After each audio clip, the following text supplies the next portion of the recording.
Welcome to Creating a Family. Talk about adoption and foster care. Today is the first part of a series of two, on transracial adoption. Today we're going to be talking about trauma and transracial adoption with Dr. Gina Samuels. Dr. Samuels is an associate professor at the University of Chicago's School of Social Service Administration and the incoming director at the Center for the Study of Race, Politics, and Culture. She is an adult transracial adoptee. She has a newly published article in the journal Child Abuse and Neglect titled Epistemic, Trauma and Transracial Adoption.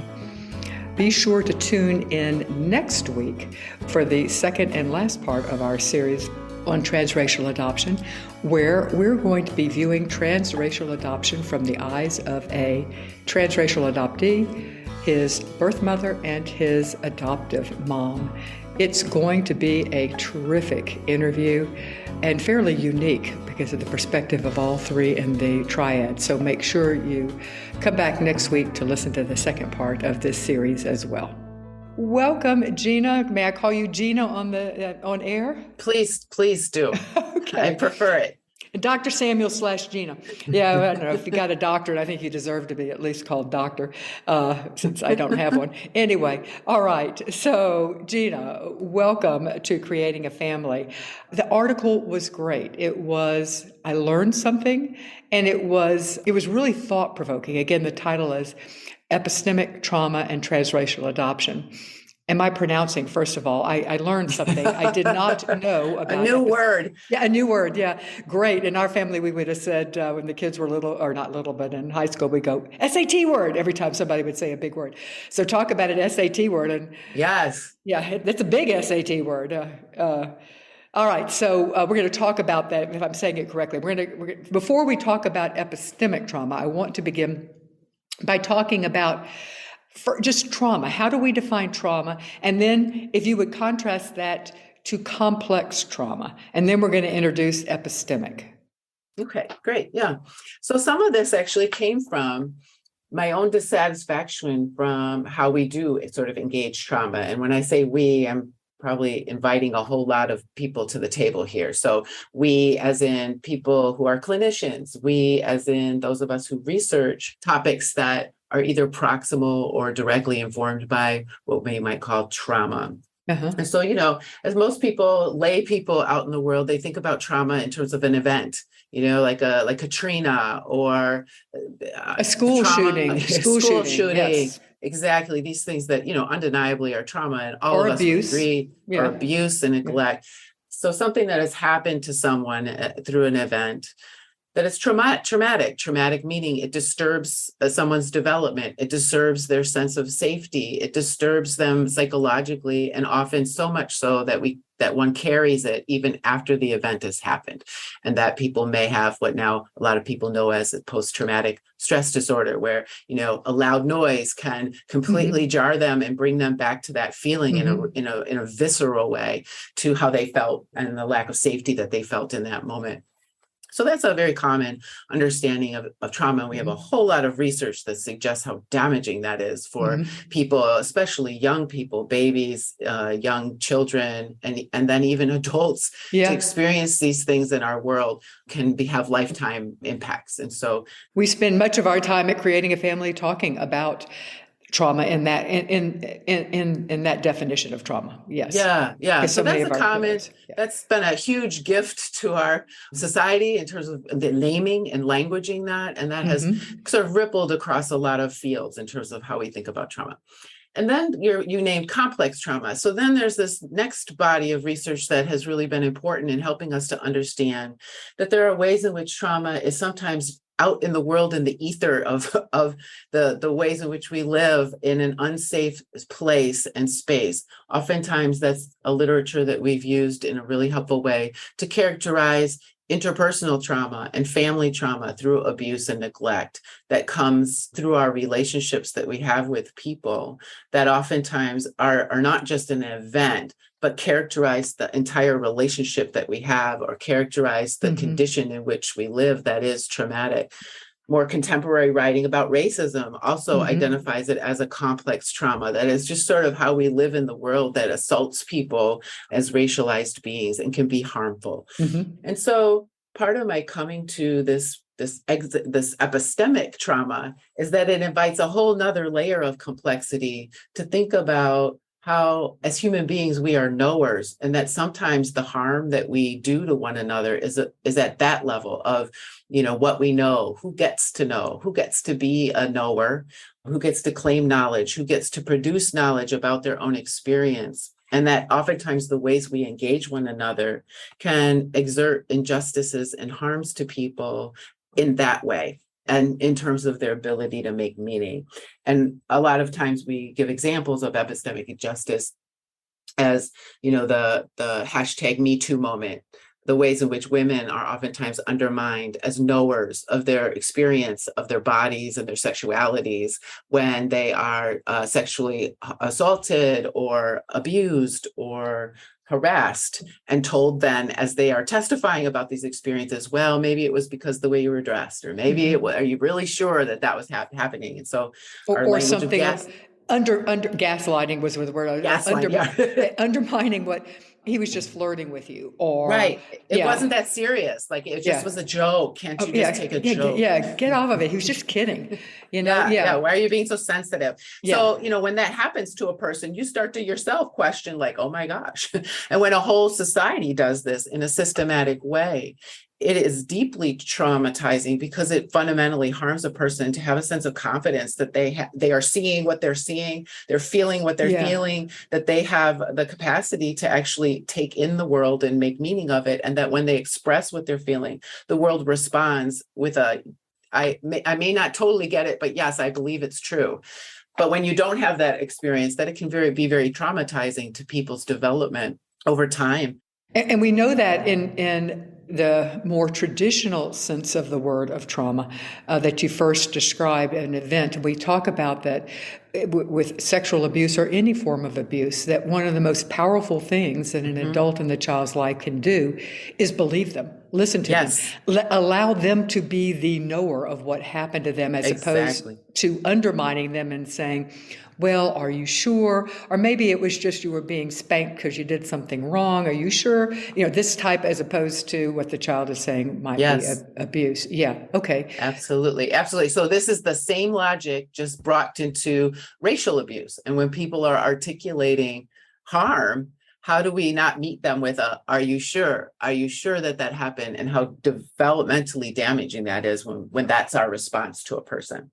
And that ties into, and we're going to go into that because that's when you speak of doing that on a racial level, that is one of the ways that you articulate in the article, Epistemic Trauma and Transracial Adoption, about how it is traumatic, how transracial adoption can be traumatic. You talk about it in sense, should we talk about the trauma that can be associated, the epistemic trauma? So I don't want people jumping up and down saying that we are undermining the essence of trauma because now a hangnail's trauma. How many times have you heard that? Right. Yeah, Everything's right. trauma Yeah, now. everything's trauma now. Yada yada yada. Okay, so I hope that our introduction is we aren't saying that. You're not saying No, that. You are no, saying no. that there's a different level, a different type of trauma. Maybe it'd be better if we didn't have yet a different word, but we don't. The word we Yes. have is this. So before we go into applying the idea of and exploring it with transracial, would it be helpful to start with exploring how it might apply to adoption in general, or do you feel, Mhm. okay, good. Sure. So part of what I take up in the article is the way that adoption generally is a site of a practice and an institution that's organized around what I call, and what has been written about before me, information poverty. So part of knowledge is actually having information.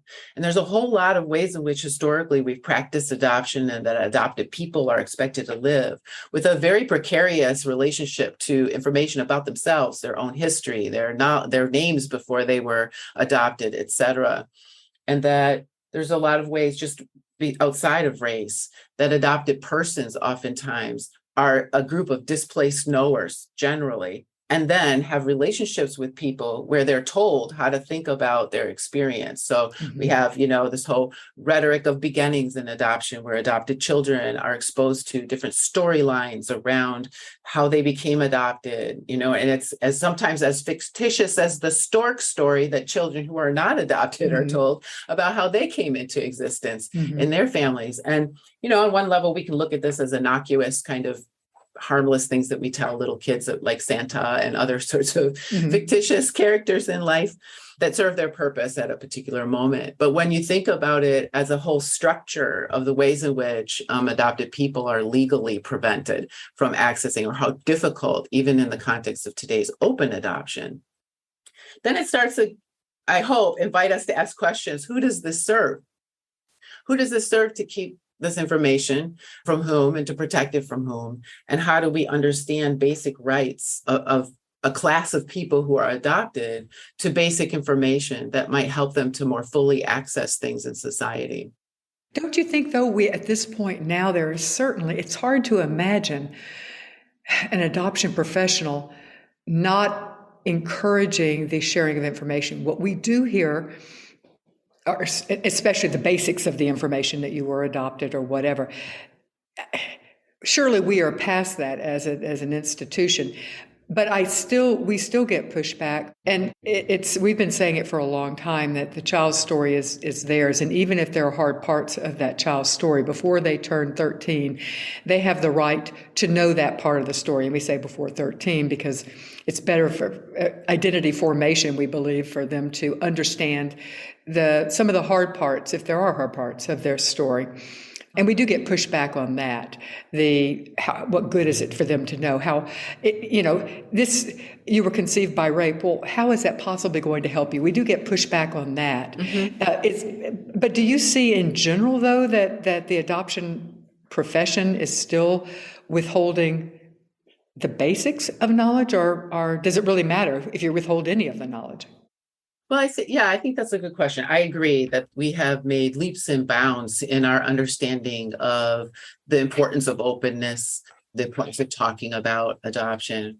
And I think even still, there are pockets of adoption that happen still, where there are professionals and there are parents and there are biological parents that want closure. So I think we can both exist in this ethos of as much openness as is possible is good, and also have a variety of actors in that moment that have different relationships to what that means and for whose best interest, when do we share, how do we share, and then how that actually plays out for the adopted person.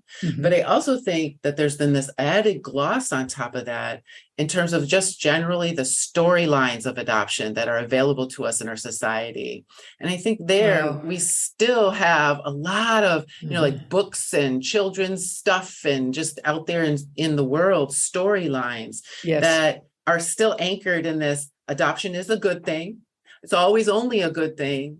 Your life begins then, and it's a repair to anything that happened before to you. It's all existed before in some other land before. And so I think that still shows up even in families that are open, even in how you tell your story to other people when they find out you're adopted. And so there's these layers of very narrow storylines that then implicate information and complexity of information to be able to tell your story in its fullness. That is so. Let me share something that it's happening as we speak. As I read the article, Epistemic, Trauma and Transracial Adoption, you have a quote in there that I loved. So the quote, and I posted it in our Facebook group. We have a really large Facebook group of primarily foster, adoptive, and kinship parents. And the quote is, "Adoption loss is the only trauma in the world where the victims are expected by the whole of society to be grateful." And let me give credit, it is attributed to Reverend Keith Griffith, which I found out through this discussion is from New Zealand. And I've heard versions of it, but I have not heard. So I posted that. We are now at 246. Oh, somebody just added 247 comments on that quote, and many of it. In fact, the majority probably would be agreeing with everything with the quote. But but there are still definitely people who are, if not offended by it's the notion what you just said before, that adoption is seen as the perfect solution. It is for, and I'm using air quotes, the salvation for these children. We are saving these children. Therefore, anything other than gratitude. So, not to keep coming back to the word gaslighting, but if you were as an adopted person, if you felt gratitude, but you also felt loss and grief and anger and a host of things. Yeah. If the gratitude mantra it feels like it would just be shoving it down your throat. It would be, you would have to be shoving all the other emotions down is what it would feel like. I'm not trying to put words in your mouth, but. Yeah, it's like a mass gaslighting. It's just yes. sort of like, I'm feeling this way. I'm feeling all of these ways. And, when you step back from it, most experiences are not exclusively good or horrid. There are some that I would put on a list that are maybe exclusively horrid. Yeah. But most exclusively good things have mixed emotions. Yes. Yeah. Come on. All families do. All families have good and bad things. All relationships that are healthy generally have good and bad aspects. So why wouldn't adoption also be that way? Yeah. So I feel like it's just an example of a situation where we have this condition that is quite common in our society now, but we haven't been able to move forward in a complex way to really look at it and peel back the onion on multiple layers to hold multiple people's perspectives of it. And if someone is adopted or has adopted and sees it as exclusively positive, and that is what it has been for all involved, then keep your storyline. But we're not trying to gaslight you either. No, I'm not. I have no interest in that. But just make space for others to be able to articulate some experiences that also were really hurtful and some experiences that were all of the above, and to hold the complexity that just is normal in so many experiences. So I just feel like it's an unhelpful thing for people to hold on to. Everybody's experience has to be articulated in a singular way. That's what's harmful. Right. I should say we have many adult adoptees in the group as well. And it's been interesting because some of them are pushing back as well. Yes, saying, don't tell, in fact, there's one who just posted and said something right before we started the interview saying, don't tell me I do feel gratitude. And so and some of the other adoptees are coming in saying, you can feel what you feel, Yes. Yeah, absolutely. and there is some of this because we get Facebook messages and emails about saying, if I say anything, speaking of our group or others, it's if I say anything positive, I'm told that I've drank the Kool-Aid. Yeah, and that bothers me too. But that's okay. Hey guys, when you follow the creatingafamily.org podcast, the very one you are listening to right now, you also gain access to our extensive archives on all sorts of topics like trauma and transracial adoption, being the best parent you can be, and things such as that.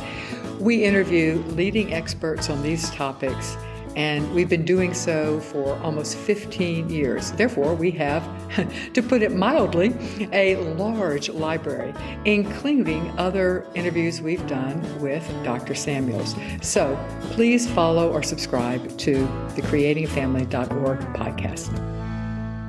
Let's move on. Now, we've talked about how this type of epistemic trauma can exist in the world of adoption in general.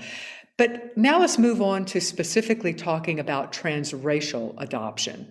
So how specifically, and you posit at one point that the condition of being transracially adopted can represent, and I'm using a quote here, intersectional minoritized status.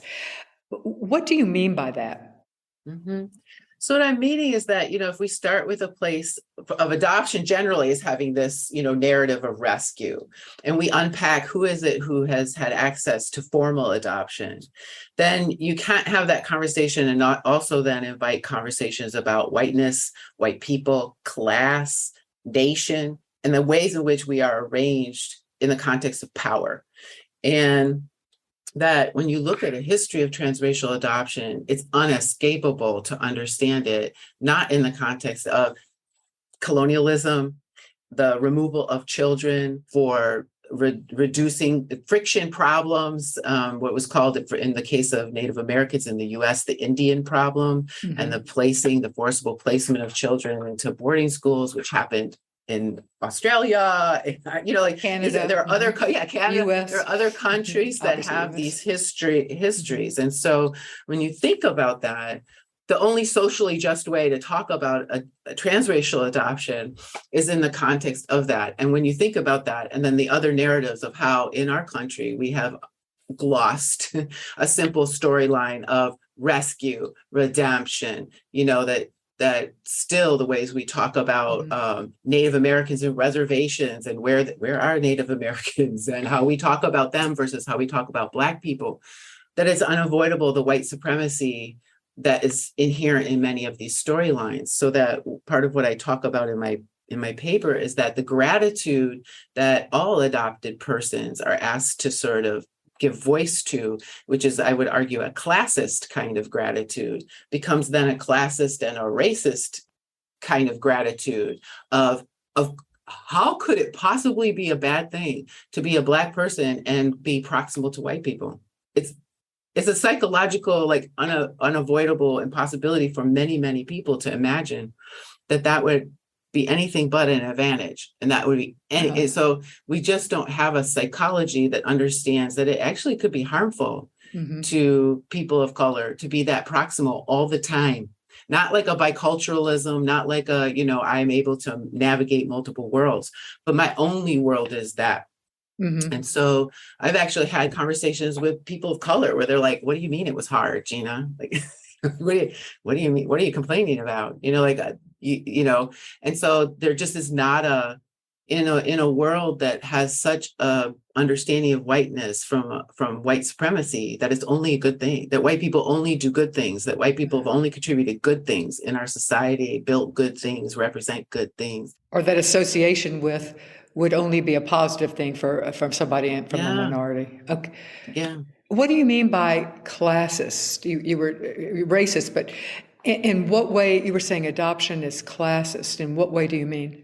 So I think a lot of the understanding of who the biological families and birth families are of adopted people are poor, unwed mothers that, had to give up their children because they couldn't afford to, or they were too young. And that adopters have tended to be middle and upper middle class families who provide a quote unquote better life. And that's classist, right? Because it assumes that if you're poor, you can't possibly have a good life, or vice versa, that if you have money, that you're automatically going to have that you're automatically happy, and we just know that's not true. So I think that's a classist presumption that if you class jump from one family to another, that all of a sudden there's only good things that come from that, or that being in a two-parent family is superior to being raised by a single parent. And while there's certainly pathways that might support that, there's also a lot of research that suggests that a lot of horrible things happen in two-parent families, and that having two parents doesn't save you from poverty. It doesn't necessarily save you from other experiences. And so it's that same lack of complexity in the storyline that I think we have in adoption that sort of subtly assumes that if you're adopted class-wise, you've improved, that you're better off. That is better for you. And sometimes that is true, and that's wonderful, but sometimes it's not. And so the same then happens with race, that there's a presumption that when you're transracially adopted, that you're better off. And underneath that, oftentimes is an unspoken classism, but also is unspoken racism, is what I'm arguing. And does your argument change at all when we're talking exclusively about children who have been adopted through foster care? And let me start by saying there's classism and racism that can exist there, and certainly we know that children have been removed for what virtually is poverty, not neglect, and oftentimes, and so acknowledging that. But how does that play in when we say that if a child had been neglected or abused, acknowledging that that's not always the case when children are removed? Yeah. Well, I think, the same history is there of classism or racism as you nodded to the classism of it, but those families are also disproportionately Black. So we still have this weird condition and this racist condition of a system that exists in relation to a community that it has historically oppressed, where then children are coming into that system under the storyline of we're rescuing them and that it's for their best interest, and then making decisions. Now, many of the children in foster care are not transracially adopted. So, it adds complexity, and all of the children in the child welfare system now, particularly because of laws that have made it much more difficult to remove children, do have substantiated histories of abuse and neglect. And so that adds a whole nother layer of, concerns, developmental concerns onto, racial, like I'm writing right now a thing about my own child welfare practice when I was a caseworker and had to balance immediate needs for a child needed a home today. Today. Yeah. And I was practicing yesterday. Yes, yesterday. And I was practicing in a predominantly white community with a predominantly Black caseload. I transracially had to transracially place many, many children in homes because that was who was available to provide care. And, and so these things are real considerations, but I think they are oftentimes pitted against each other as though somehow I can't also be worrying about and concerned about these long-term needs that children have around identity. And I think they're false choices that we think that just because I then placed a child in a white home, I'm not also having these really hard conversations with the parents about race and ethnicity and all of these other things. Or that we need to be on a very conscious and putting money behind it as well, recruiting more families of color to be both foster and adoptive families. Yeah. So that's the other thing, that thing. I'm going to read a quote from the article, and I want to talk about it. This is a quote. "If I were to name the hardest part about being transracially adopted, the thing that has brought me to rage, to exhaustion, or to my knees, or to the feeling of isolation and unrelenting otherness, it is the discrediting I have experienced when dialoguing with others about it." Talk to us some about that, the discrediting. In what form have you experienced discrediting when you have tried to talk about your experience as a transracial adoptee? Yeah, so I think that probably sums up for me both my experience as being transracially adopted and my experience of being mixed race, is that I think these are two statuses that pretty much every community thinks of as inauthentically something. Like you're removed in some kind of way and different in some kind of way, that it's very difficult to walk into a place and say, here's how it is. And everyone sort of looks at you a little bit suspect. And so, it happened when I was little and people would ask, what's this like? And I would start to talk about whatever this was. Usually they were asking me about being mixed or being transracially adopted. And as I would start to answer their question, they would then engage in this, are you sure? But really? Or they kind of look at me like, oh, isn't that sweet? Like, And this would happen from white people, from Black people, from Asian people, from every people, every group of people, racialized. And then tell you how lucky you are, no doubt. And then tell me either how lucky I am or how I didn't really understand that, or don't I think that that's maybe because I was raised with white people, or do I really think that maybe, that there was some part of me that they were attuning to that then they would attach to sort of say, well, because you're this, you don't know about this. So it's always having one part of me used against this other part that I'm trying to explain to this person who asks a question who's presumably doesn't know. Or now, even having all the credentialing that I have. And you got locked. Well, maybe, but still, it still happens, where I will be on. But yet it still happens. But yet it still happens. And so it's stunning. In what way does it happen in your life as an adult? So, I will be presenting my work or my scholarship on something, and a person will raise their hand and say, but don't you think that's because, you were raised here? Or don't you think it's because you're mixed that you're feeling this way? Or do you think that if you were, this, then you wouldn't have said this? Or do you think maybe, and I, to be really clear, like I have grown up being interrogated about pretty much every aspect of my experience. So I am very comfortable and invite criticisms and disagreements. I don't think that people have to, just because I experience things this way, or that I analyze my data in a particular way, I think it's critically important to have multiple perspectives on the same experience Sure. or the near same experience. I think that's essential and important. I just would like mine to be included. Sure. It's a stunning. I think it's just a sort of a marker of what is kind of epistemically distinct about being someone who lives across binaries. I think it probably happens to other people who, are like non-binary with regard to gender or non-binary with regard to sexuality or not, or these are even all first binary. generation immigrants sometimes speak of that experience. Having this third culture of weird experience of in-betweenness. And I think for any of us who live in these in-between spaces, it is probably a common experience for many of us to have to constantly be bridging, defending, and sort of negotiating space. I love that. I love that, living in the in-between. And how does that play with you mentioned it before, because you are both mixed race and transracially adopted. So it seems like you would have two in-betweens.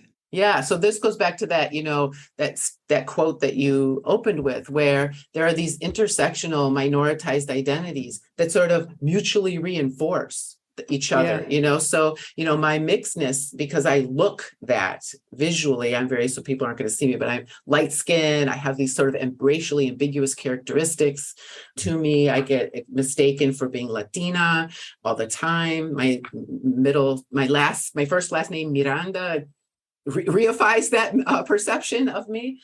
And so that sort of signals to people a proximity to whiteness. When I open my mouth and start talking, I talk in a way that also indicates a proximity to whiteness. Mm-hmm. Then, and my transracial adoption is also another kind of family identity that removes and displaces me into whiteness. And all of the stereotypes about being mixed race, all the stereotypes about being transracially adopted are very similar and overlapping.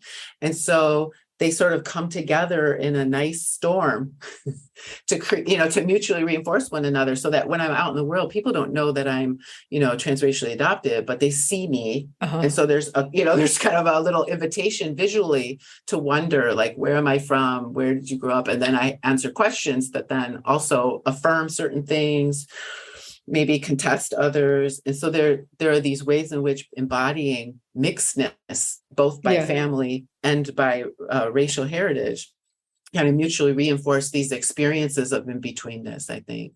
Yeah, that makes really good sense. So let's talk specifically. You identify certain ways in which transracial adoption can be traumatic. The obvious first beginning would be racism, but so let's start with there, but let's go on and talk about ways that transracial adoption can be traumatic or epistemically traumatic, if not by the standard definition of traumatic.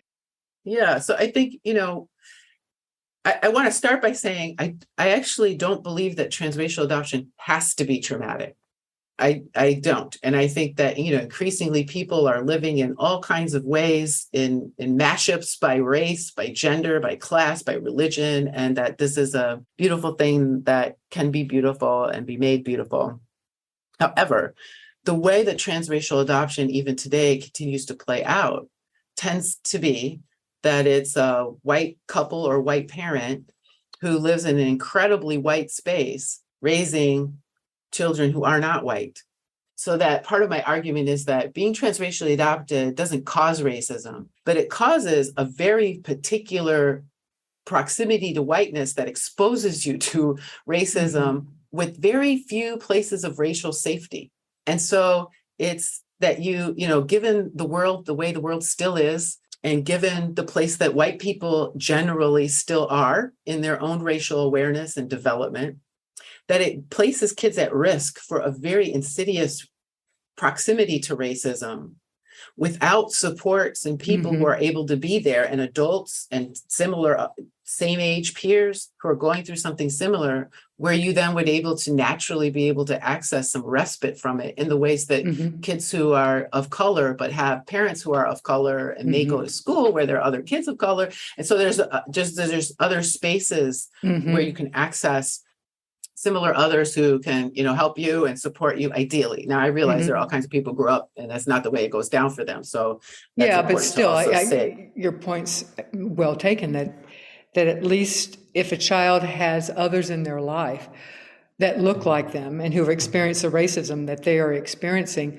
they wouldn't feel so alone with it, if nothing else. You don't feel quite so alone. And so I think a lot of transracial adopted children, even today, still have an experience with racism where they're feeling very alone in it.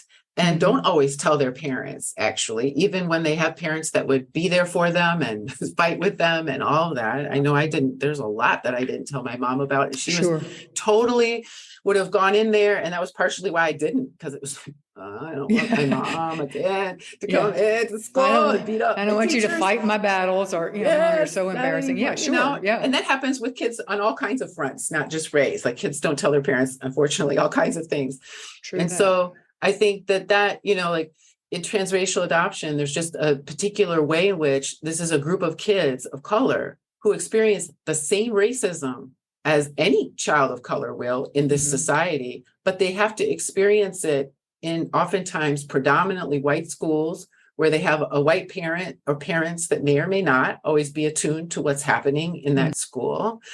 Sometimes transracially adopted children experience racism in their own families and in their own extended families, which gives a whole nother gloss to what it means to be experiencing racial harm from people who are supposed to be protecting you from it, who may not, or may not just not have the wherewithal and the skills to be able to really be there for their kids when they're hurting with regard to race and ethnicity. And I think that still is happening. And it is. You're correct. And might be thinking that, by giving kids a Korean doll or teaching them about kimchi or going to culture camp a couple times a year, that's going to do it. And it is so woefully inadequate for what a kid needs every day to be negotiating racism. So I think there's that level of, just kind of aloneness. But then I think there's also, for those of us who grew up where we do have opportunities to connect with kids who aren't adopted, who are Black or Korean or Chinese or Native or Latine or whatever the identity is that we're doing our own work on, that then there's a rejection we experience there because we were transracially adopted and because we may not be native speakers of Chinese, or because we, whatever it is, talk the way that we do, or dress the way that we do, or hair isn't the certain way, or whatever that is. And then we got to go through a whole nother layer of loss of like, what is it? Oh my gosh, like I'm not going to be white. I don't maybe want to be white. Or there are some kids who do struggle with some of this, trying to figure out, like, culturally I'm white, but racially I'm not. So they're going through all that kind of stuff in their white worlds.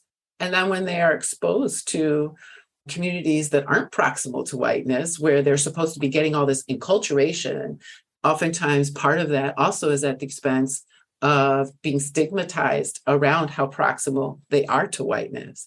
And also being then have to be left alone because their white parents can't help them figure out, like, whiteness hasn't been so good to me, it's for me, and I don't want my white parents hanging out at African World Fest with me, because this actually harms my ability to slip in and access Blackness. And so having my white parents with me is not supportive in this space. And who do I talk to about that? What is my group to who talk is my about? tribe? That's just a lot. Yeah, we hear it from kids saying, well, do I belong in the Black Student Association when they go to college, or the Chinese Student Association? Do I belong there, and will I be accepted there? Yeah, and often it's eventually. I think it depends. It depends. All of these racial ethnic groups have different, kind of prices to pay, different, litmus tests. For some, it's language competency, so some of it's just cultural knowledge, about different things. And some, I think, adopted people and some mixed race people decide that that's just too hard. Like, that's just too tall a bridge to climb, and they give up, which I think is sad, because it cuts them off of a community that could be deeply supportive to dealing with racism, but because of the ways they were raised and the places they were raised, or their own sort of declinations and personalities, or some combination of all of that, or the message, their first time experiences, how traumatic that might be when you're actually told by somebody who is whatever, that you're never going to be that and you're not that, and we don't want you here. Well, that's hard. It's hard to keep on going back to say, please, that's abusive too. Yeah. So, well, it's the perfect, you're defining epistemic trauma. I mean, to me, isn't that what you're defining right there? Yeah. Yeah. It's like, you're not a knower. You're not a knower. Yeah. You don't know. You haven't known. And I think we pay for prices and choices that oftentimes our parents made for us. And we're the ones that have to go out there and live with that and live through that. And some people just decide that it's just not worth it. And many of us make the other choices, but there's a long road of a process of building trust and learning things. And, I've talked to a lot of adopted people that are in the middle of like learning their own, making up their own family recipe for kimchi, or making up their own family recipe for sweet potato pie, because it doesn't come from their parent. Like these things that are so anchored in culture that when you get into cultural communities of origin of your own, and people be like, well, I remember when my grandma made greens this way and my great grandmother did this. And you're like, I don't have these things. So I've got to be the start in my own family of how we do these things and sort of reclaim different aspects of culture, which then also can be very healing, but also are sad, because it's no matter how good you make that sweet potato pie, and no matter how good you do that, that you can't claim authenticity 20 generations back. Yeah, that makes perfect sense. Let me pause here for a minute to tell you about a free educational resource that we are offering thanks to the generosity of the Jockey Being Family Foundation. We have 12 free online courses available now for you. You can use these as part of your foster parent continuing ed requirements or in-service requirements if you have those, but you can also use them as just a parent in general who wants to be a better parent. We try to these courses tend to aim for people who are actually in the trenches, actual parents. So you can find them at bit.ly/JBF support. That's bit.ly/JBF support. You talk also, and I hope I'm going to be pronouncing this right, hermeneutical smothering. And I know people are rolling their eyes going, oh, this is so academic. Yeah. So I almost didn't use it, but the smothering part felt good to me. I have to admit it, that the first part I don't really get. But yes. Hermeneutical I wasn't sure of. But the smothering, the idea that what does it, let me see if I'm right, that your belief, you were raised in what you know because you know it instinctively. It doesn't fit with what the dominant society believes, and is it another way of gaslighting, telling you that in fact? Yeah. Okay. That's very great the way you explained it. I think the smothering part is the important part. The hermeneutical just means a meaning. So it's like smothering someone's meaning. So it's gaslighting. It's exactly gaslighting. We keep coming back to that, don't we? We do. It's when somebody says, this is what it meant to me.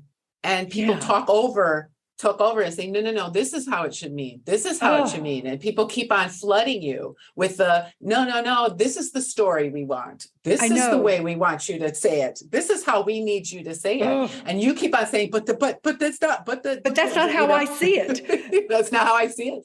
And it's different for me to experience that. You asked me, like, how does that still happen? It's different for me to have that happen now with a PhD and an MSW and all these publications and all this fancy stuff behind my name.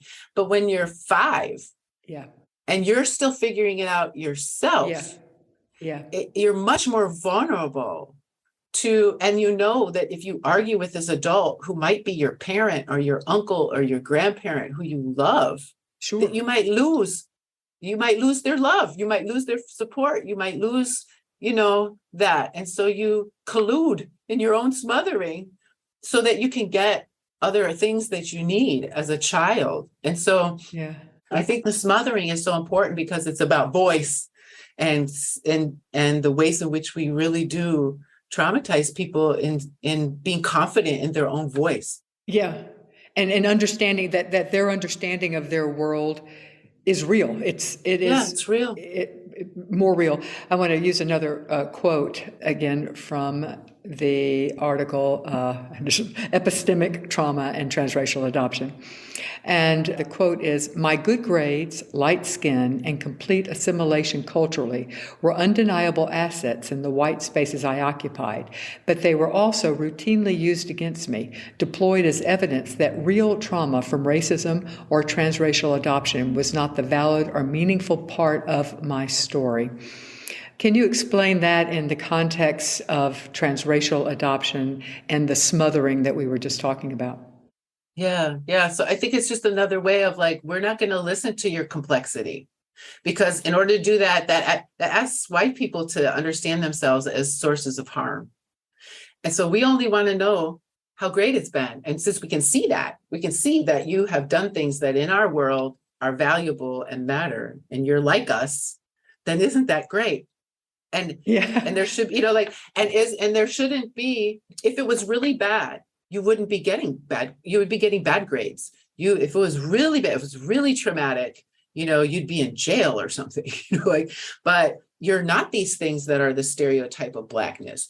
You're like us, and let's celebrate that. And so it's this smothering of like, you have to, this kind of insistence that you have to tell a story of your experience that affirms us and that affirms our idea of ourselves, and that any part of your story that doesn't do that, we are going to drown it out.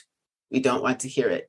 Would that also follow then that they would also say, the reason that you are getting good grades, the reason that you have your PhD and your MSW and 100 publications and directorships, because you were adopted, or raised in because you were adopted. Yeah. Well, yes, both actually, wouldn't it be? Yes. It would be not only that you were adopted, but adopted by white people. By white people. So it's both the classism and racism that you were speaking of. The classism being together. Yeah, it is those two things together, and that if I would have stayed where I was, that would have never happened. And even though now I've done a search and learned that actually it might have happened, and particularly on my Black side, it might have happened that I got a PhD and that I got college degrees and all that sort of thing, which is not I would not have been first generation PhD in my Black family.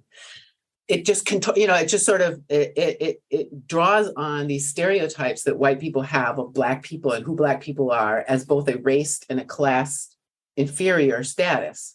Mm-hmm. And so it loops in their own racism and classism and asks me to perform it as an embodiment of their beliefs about where I come from and who my people are and what I've been rescued from. Yeah, saved, rescued, and that word again. Yeah. All right. So how can we do better? Now, I'll start by saying one of the ways we do better is putting more emphasis on keeping children in their homes, which is the whole gist of prevention, the providing services that will provide support for families who are struggling so that children don't have to be removed. So getting that certainly, and hopefully with some of the new federal legislation and federal money coming, there may be at least money going towards that. So having said that, though, what are some ways that we can do better in general, not just as transracial adoptive parents, but also as the institution of adoption? So both, if we could talk about, start with the institution of adoption, and then how can transracially adopted parents do better? Both. Yeah. Well, I think it's, first just kind of disrupting this need for a single story, that there's complexity, in everything that, if I would have, to your point about, how do we do a better job of just supporting families so that families can stay together and that people can live in the communities of their origin. And that also requires us to invest in all human beings in this nation in a very different way than we ever have been willing to do. And so I might argue that some of it is just, there's a whole movement now around abolishing child welfare. And many of the arguments around abolishing child welfare is this history and legacy of racism and classism and disenfranchising communities of color, particularly Black and Indigenous communities in the US. And part of what, I'm wanting to have alongside that sort of a movement is, how about we abolish things like white supremacy and racism and classism that are embedded in our society, that are embedded in colonialism, that are embedded in how we set up our systems, such that families become so burdened and fractured that they find their ways to our systems and we find our ways to them in very punitive ways. And, if I would not have been transracially adopted, I still would have been mixed race. I still would have been raised by a white woman who likely would have raised me in a very similar, if not whiter community than I was raised by my adopted parent. So we have these naturally occurring conditions, even outside of adoption and transracial adoption, that are problematic, that segregate us from one another, that enact oppressions and disenfranchisements that harm people. And adoption and transracial adoption are a symptom and exist within that larger society. So they're a reflection of who we are as a society. So I just feel like the key really is as a society taking on some of these very wicked and insidious problems that we have had for a very long time, that exist across the globe, that characterize our relationships with each other as human beings, that are harming disproportionately some of us, but I would argue all of us, and build systems that actually foster our growth and healing and interconnectedness, as opposed to our oppressing one another in the ways that we seem to set up our systems to do. That seems like such a long-term solution, though. It is. Yeah, I'm preaching to the choir, shall we say? Yeah. Well, and I think that doesn't mean we don't do things immediately. I think there are things that we can do immediately to change some of this, but these are long and standing problems. Well, valid point. Yeah, and you have to have your sights. If you're going to get to something in the distance, you have to at least be moving in that direction. So, what are things that, let's say we're talking to a family that has transracially adopted and is wanting to know what they can do to prevent some of this. And maybe the answer is you can't. Maybe that's just part of it. I don't know. But I'm asking you then, what are some of the things that parents can do, if anything? So I think what can be prevented or maybe eliminated is, we can't prevent racism.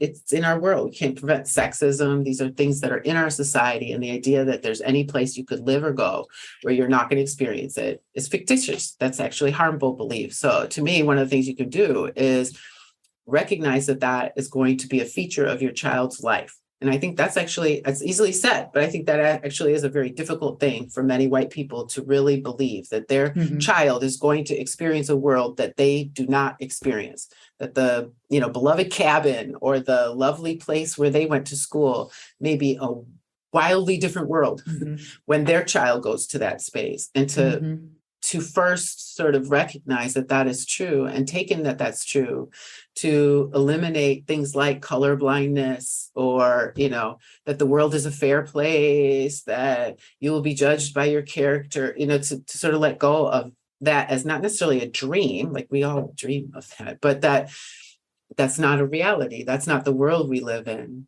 And if you take that seriously, then what are the things that you as a white parent are likely going to need as part of your village of raising this child? How are you going to need to develop other alternative racial points of reference for making really important parental decisions about your child? What are the relationships you need to ensure happen inside the family? How can you make sure that your extended family is a racially safe place for your kid? What are you willing to give up in terms of relationships, in terms of places to be, in terms of jobs, of where you're going to live, of all these basic things that I think a lot of white people don't think twice about, in terms of they just, you live where you can afford and where you want to, And so taking seriously this other layer of concerns for your child, and what does that really mean? And it doesn't mean that you go and you live on the most Black side of town, or that it doesn't necessarily mean that, but it does mean you start to invite these questions about the particularities of your family, of your strengths, of who you are, what what your resources are, and make decisions in probably a different way than if you were raising a child that racially looked like you. Thank you so much, Gina Samuels, for being with us today. The article is Epistemic Trauma and Transracial Adoption, and it's in the Journal of Abuse and Neglect. I truly appreciate your time today, and I appreciate your writing the article. Thank you.